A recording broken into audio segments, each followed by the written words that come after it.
संदूक में कैद राजकुमारी कहानी शुरू होती है एक प्राचीन घने जंगल के बीच बसे एक खंडहर महल से, जहां हवाएं भी डर के मारे सांस लेती थीं।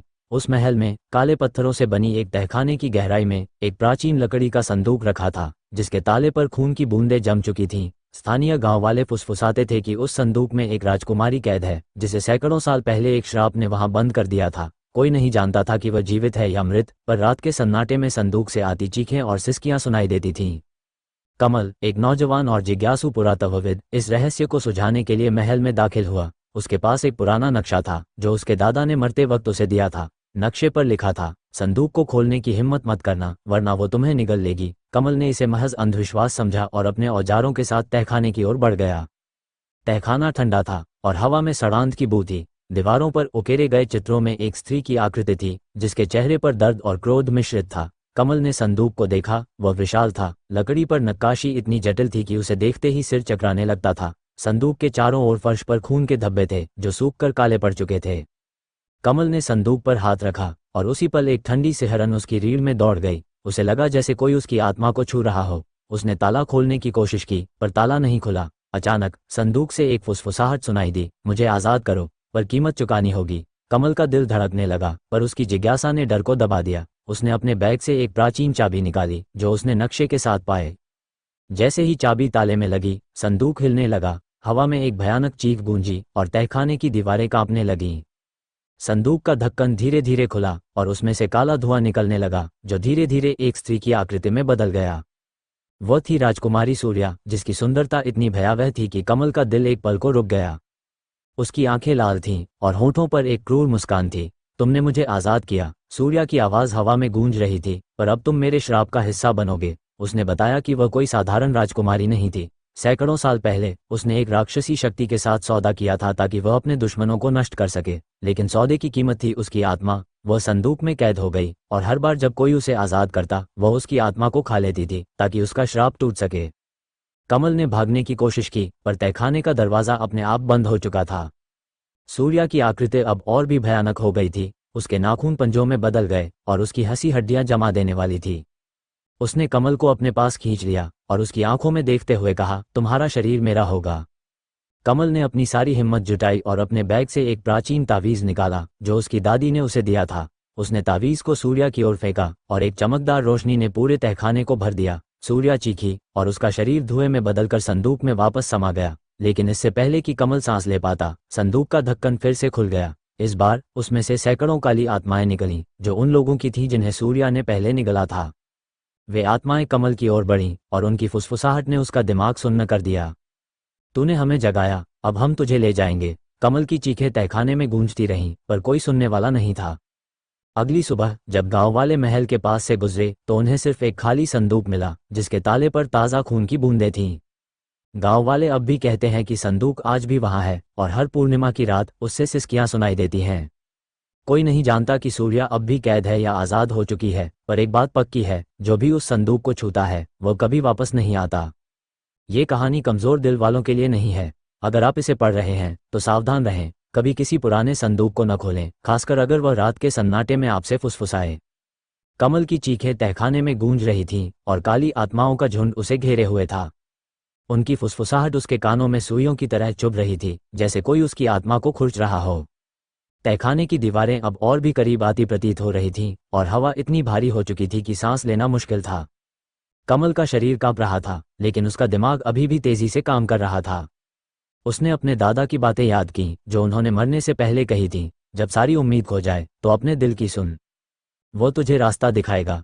कमल ने अपनी आंखें बंद की और गहरी सांस ली। उसने अपने मन को शांत करने की कोशिश की और उसी पल उसे अपने सीने में कुछ गर्माहट महसूस हुई।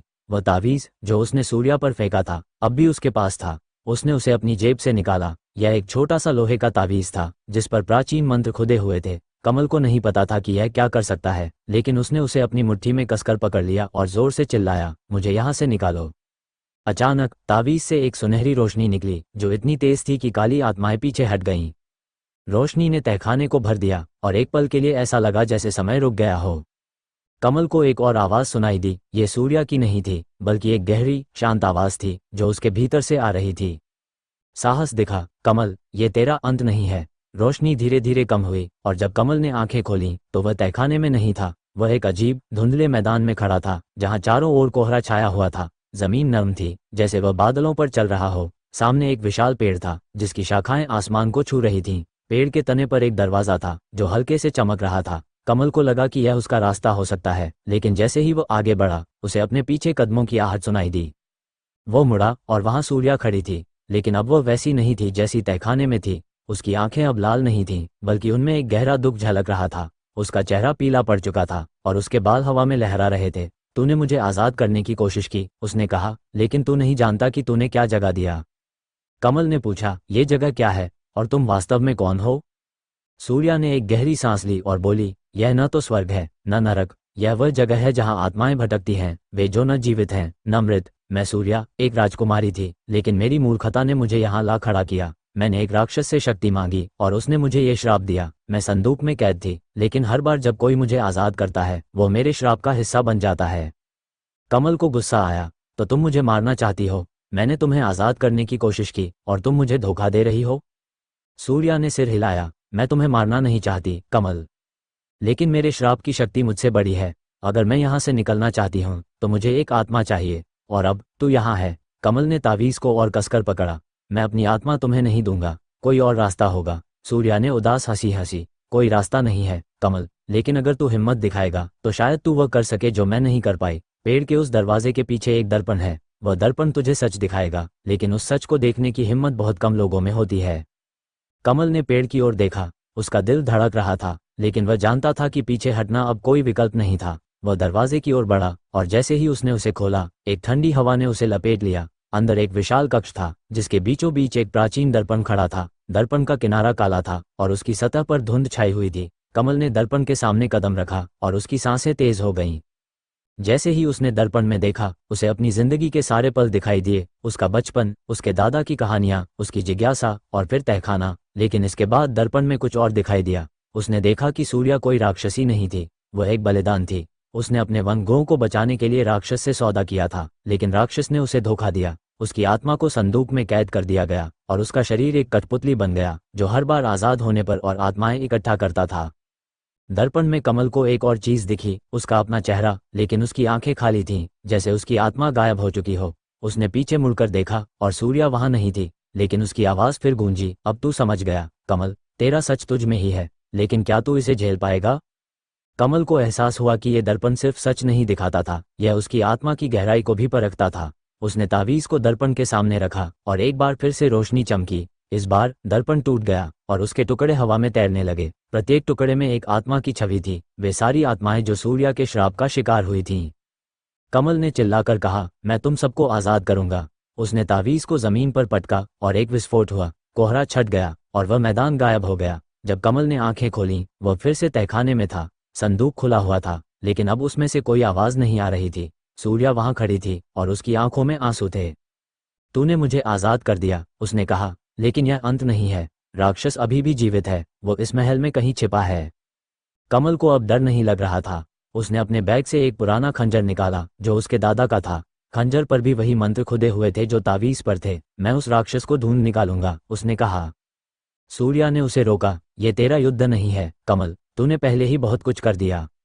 नहीं, कमल ने जवाब दिया, अगर मैं अब रुका तो ये श्राप फिर किसी और को निगल लेगा। सूर्या ने उसे एक आखिरी बार देखा और फिर धुंध में गायब हो गई। कमल ने तहखाने की दीवारों को ध्यान से देखा। उसे एक गुप्त रास्ता दिखाई दिया जो पहले नहीं था। वह रास्ता महल की गहराइयों में जाता था, जहां अंधेरा इतना घना था कि उसका टॉर्च भी बेकार था। लेकिन कमल ने हिम्मत नहीं हारी। वो उस रास्ते में आगे बढ़ा, खंजर को कसकर पकड़े हुए। रास्ता एक विशाल गुफा में खुलता था, जहां एक प्राचीन वेदी थी। वेदी पर एक काला पत्थर रखा था जो धीरे धीरे धड़क रहा था, जैसे वह जीवित हो। कमल को समझ में आया कि यही वह राक्षस था जिसने सूर्या को श्राप दिया था। उसने खंजर उठाया और पत्थर पर वार किया। पत्थर चीखा और गुफा में एक भयानक हवा चलने लगी। तूने मुझे चुनौती दी, नन्हा इंसान, एक गहरी डरावनी आवाज गूंजी। तू मेरी शक्ति को नहीं जानता। कमल ने जवाब दिया, मैं तुम्हारी शक्ति को नहीं डरता। मैंने सूर्या को आज़ाद किया और अब तुझे खत्म करूंगा। राक्षस ने हंसते हुए कहा, तू मुझे मार सकता है, लेकिन मेरी कीमत चुकानी होगी। तेरी आत्मा मेरे साथ जाएगी। कमल ने एक पल के लिए सोचा और फिर उसने खंजर को पत्थर के बीचों बीच घोंप दिया। गुफा में एक विस्फोट हुआ और सब कुछ अंधेरे में डूब गया। जब कमल की आंखें खुलीं, वह गांव के बाहर एक नदी के किनारे लेटा हुआ था। उसका शरीर दर्द कर रहा था, लेकिन वह जिंदा था। तावीज़ और खंजर गायब थे और महल अब भी जंगल में खड़ा था, लेकिन उसकी दीवारें अब चुप थीं। गांव वाले कहते हैं कि कमल ने राक्षस को मार दिया, लेकिन कुछ का मानना है कि वह राक्षस अभी भी कहीं छिपा है, किसी नए शिकार का इंतजार कर रहा है। कमल कभी उस रात की बात नहीं करता, लेकिन हर पूर्णिमा को वह नदी के किनारे बैठता है और उस संदूक को याद करता है। उसे अब भी लगता है कि सूर्या की फुसफुसाहट हवा में गूंजती है, और वह सोचता है क्या उसने वाकई श्राप तोड़ दिया था, या वह अब भी उसका हिस्सा है।